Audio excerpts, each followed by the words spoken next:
पहले अपने कर्म को करो। क्यों? कर्म प्रधान विश्व कर राखा, जो जस करहि सो तस फल चाखा। पहले आप कर्म करो, इसके बाद जब आपसे न हो पाए तब आप छोड़ो कि अब भगवान जी जो करेंगे वही होगा। आप कर्म किए नहीं, अब आप अपनी सोच करके बैठ गए, आप पढ़े नहीं और सोचे कि नहीं मैं परीक्षा में पास हो जाऊंगा, भगवान जो चाहेंगे वही होगा। ये ठीक नहीं है। आप मेहनत करो। आप ये सोचो कि कोई कभी चाहता है कि हमको दुख मिले? कोई नहीं चाहता, पर मिलता है कि नहीं? आप जिसकी कामना नहीं करते वो आपको मिल जाता है, जिनको आप सोचते तक नहीं है। अरे वो अखंड परम पिता परमेश्वर हो तो बैठा है सब चीज का मोल भाव करने के लिए हो। वो तो हम अपना कर रहे हैं, वो अपना कर रहा है। अब शिव जी बड़े शांत होकर के अपने मन को स्थिर कर करके बैठ गए और सती जी चल दी। और जब सती जी चल दी, कुछ दूर जब गई, अब सती जी ने सोचा कि अब मैं वापस नहीं होंगी, अब मैं यज्ञ की तरफ बढ़ ही जाऊंगा। शिव जी ने देखा कि सती जी चली गई तो उनको लगा कि सती जी ये अपना मान, अगर इनका अपमान हुआ तो ये सह नहीं पाएंगे, इसलिए इनके लिए दो गणों को पीछे से भेज दिया। श्रृंगी भृंगी, आप तो मैया के साथ में चले जाओ और आप उनके साथ जाओ, उनको वहां तक पहुंचा करके आओ। दो गण शिव जी के पीछे पीछे दौड़ते, मैया आ गया मैं, आप पैदल नहीं चलना, आप तो मेरे ऊपर चलो, मैं लेकर जल्दी से पहुंचा दो, सुबह तो आधा कार्यक्रम तो निकल गया होगा। अब तो और तेजी के साथ सती जी यज्ञ अनुष्ठान में पहुंच गई। पर जैसे ही सती मैया अंदर प्रवेश करती हैं, उन्होंने देखा कि जो देवता लोग भी सब लोग आए हुए हैं, ये सती जी को देख करके अपने मुख फेर ले रहे हैं। कोई सती जी की तरफ देख ही नहीं रहा है। पर सती जी को इस बात से कोई परेशानी नहीं। सोचते हैं कोई बात नहीं, ये तो देवलोक है, कोई बात नहीं, मैं घर में चलूं अपने, देखो घर में क्या चल रहा है। जैसे ही सती मैया घर में प्रवेश करती हैं तो उनकी जो बहनें हैं उनको देख करके मुस्कुराने लगी। भगनी मिली बहुत मुस्कुराता, वो तो उनको देख करके हंसने लगी। निमंत्रण नहीं मिला फिर भी आ गई है, इसको तो कुछ बोला भी नहीं गया था। पर सती जी उसको भी भूल करके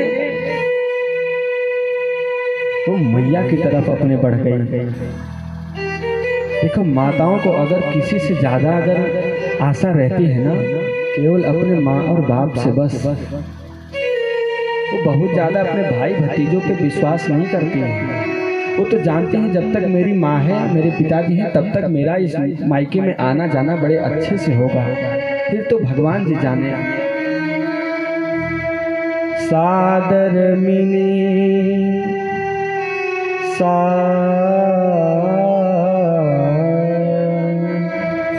सादर भले ही मिली एक माता, भगनी मिली बहुत मुस्कुराता।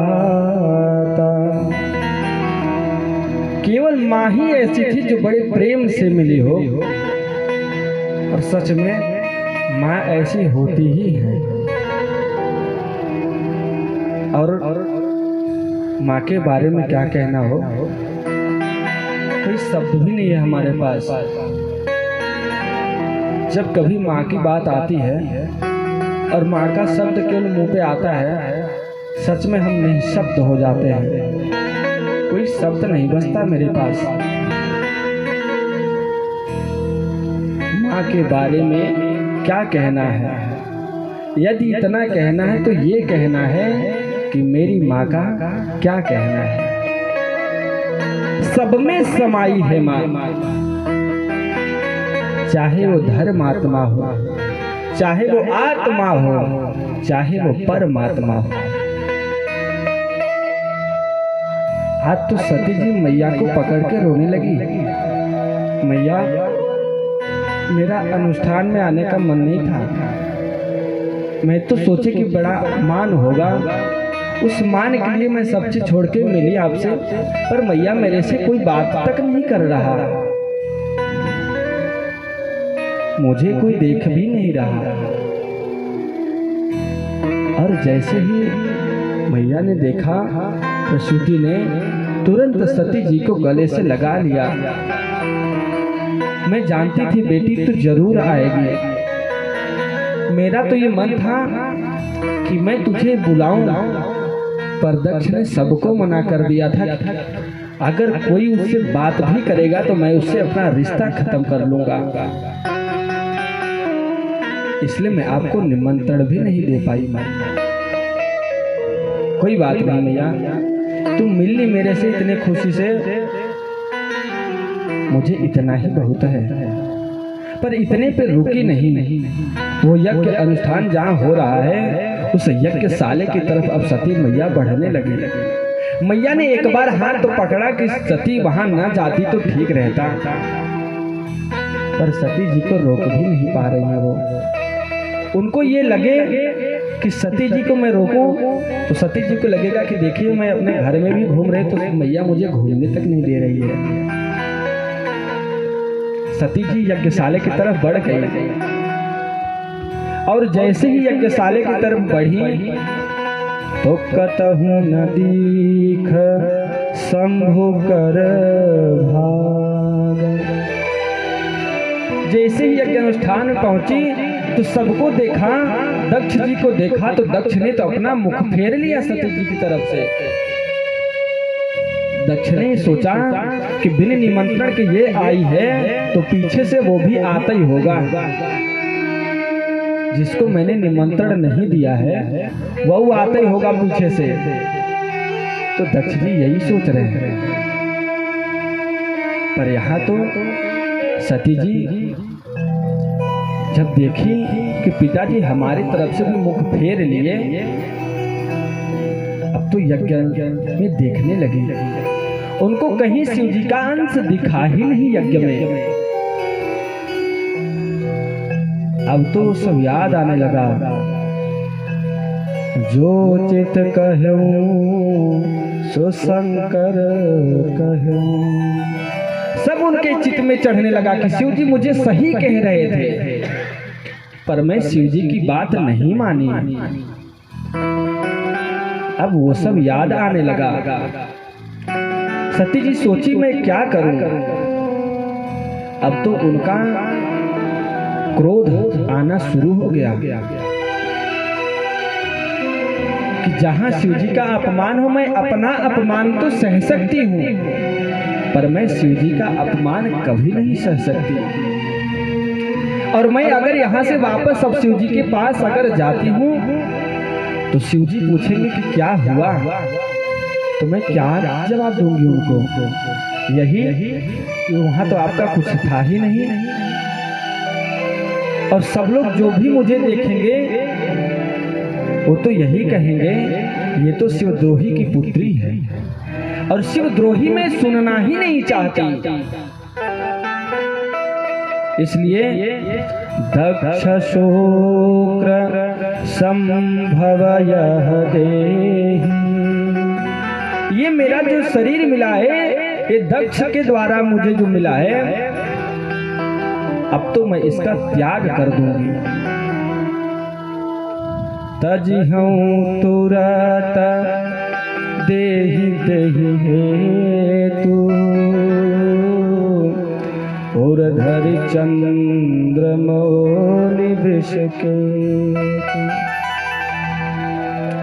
वो तुरंत शिव जी का ध्यान करके योगाग्नि से अपने को जलाना प्रारंभ कर दिया, और धीरे धीरे सती जी वहीं जल गई। और जैसे ही सती जी वहां जली, जो शिव जी के गण गए थे वो तो सब यज्ञ नष्ट करने लगे, युद्ध होने लगा वहीं पे। पर भृगु मुनि ने यज्ञ की रक्षा कर दी वहां। यहाँ रक्षा हुआ, सती जी का तो अवसान हो गया, सती जी का प्राण निकल गया, वहां हाहाकार हो गया। अब तो कोई शिव जी से ये खबर बताए कैसे? किसी की हिम्मत ये भी नहीं कि मैं ये खबर अब शिव जी तक पहुंचाऊं कि सती जी की तब तो रही ही नहीं अब। पर नारद जी पहुंच गए। नारद जी ने सब खबर बताया। शिव जी, सती जी ने तो अपने देह का त्याग कर दिया।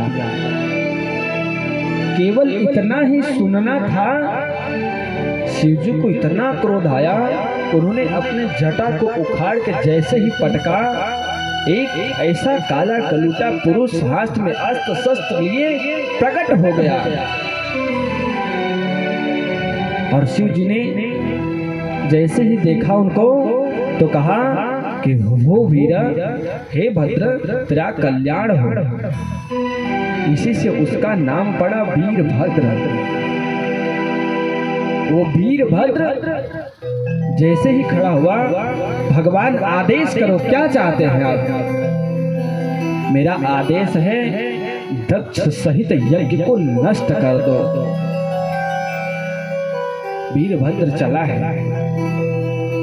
वीरभद्र चला तो मानो आंधी, तूफान, वर्षा एक साथ सब हो रहा है। वीरभद्र जैसे ही पहुंचा, यज्ञ को नष्ट करने लगा, सबको एक एक करके मारना प्रारंभ कर दिया। और वो इतना सबको दंडित किया, क्योंकि सती जी ने तो यही कहा था कि सबको फल मिलेगा जिन्होंने शंकर जी की निंदा कही है और शंकर जी की निंदा सुनी है। कही सुनी जिन शंकर निंदा, सो सब तुरत लेहूं फल काहू। मैं सबको फल इसका मिलेगा, कोई इससे वंचित नहीं रहेगा। इसलिए वीरभद्र ने सबको दंडित किया है। दक्ष का तो सर मोड़ करके, तोड़ करके ही पूर्णाहुति कर दी। जो भृगु मुनि जो यज्ञ की रक्षा किए थे, उनको तो दाढ़ी और मोछ हिला करके उपाड़ लिया जड़ से। तो वही सबसे ज्यादा आगे आगे कूद रहे थे मुनि जी। इतना ही नहीं, जो उसमें के वसु हैं, जो भग हैं, एक एक को सबको दंडित किया। और भग दौड़ते हुए वीरभद्र के पास गए तो वीरभद्र ने एक ही अपने मुष्टिका से प्रहार किया, वो तो उनका 32 दांत बाहर आ गया। वो तो वेदांती हो गए, बिना दांत के हो गए। सबको एक एक करके दंडित किया।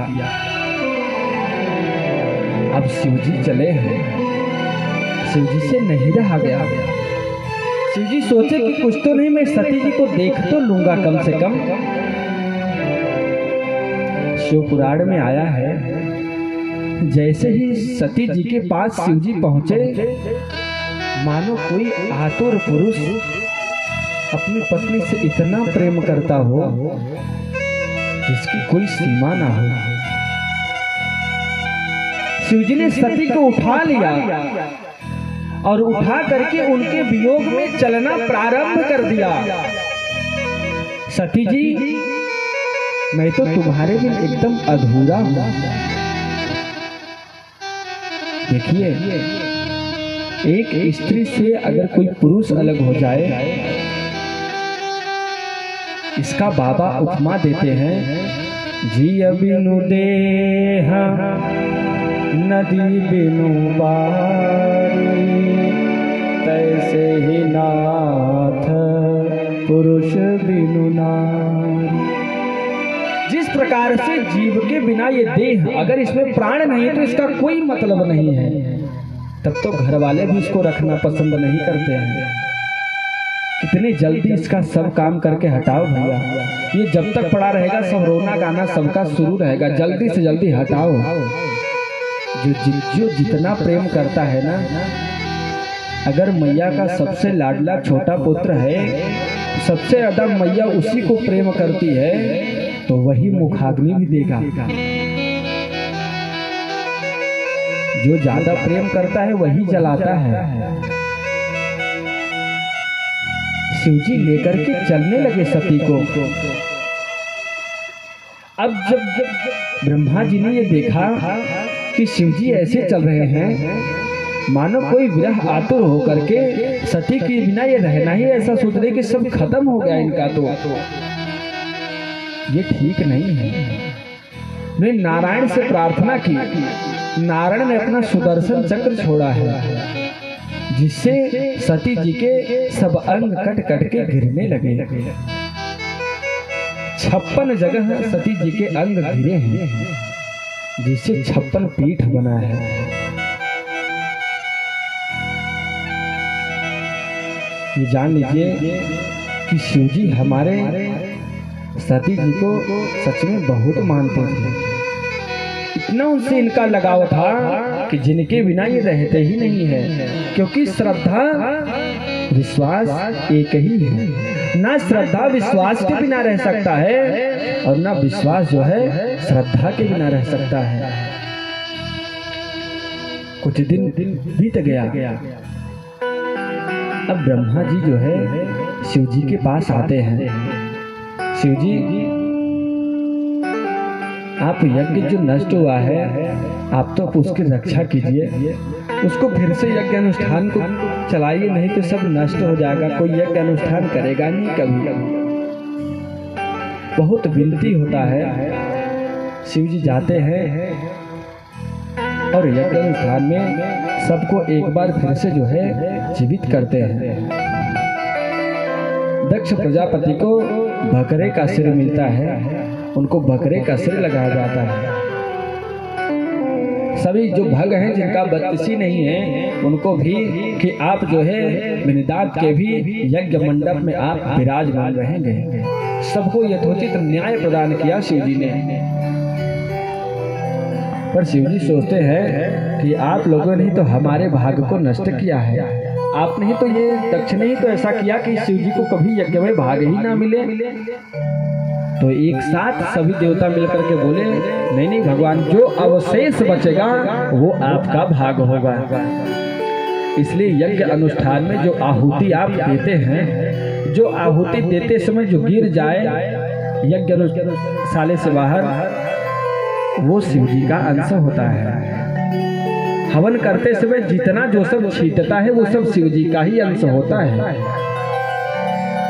शिव जी ने सबको यथोचित दंड दे करके सबका जो है कल्याण किया है। अब यहाँ अब कहते हैं, प्रभु आपने तो मनु के पुत्रियों का वंशावली किया, अब थोड़ा सा हमें पुत्र के वंशावलियों का भी दर्शन कराएं। ये शिव जी का प्रसंग सुनकर के तो मेरा मन बड़ा आह्लादित हो गया। अब तो कथा में और मन लगने लगा मेरा कि मैं और मन से सुनूं। विदुर जी कहते हैं, मैत्रेय, माता सती का ये जो पावन चरित्र आपने हमको सुनाया है, वो चरित्र ही नहीं, ये तो हमारे जीवन में उतारने लायक है। ये कथा श्रवण मात्र ही नहीं है, ये तो अपने जीवन में उतारने के लिए है। अब यहाँ मनु के पुत्र का वंशावली का जो है वर्णन आता है।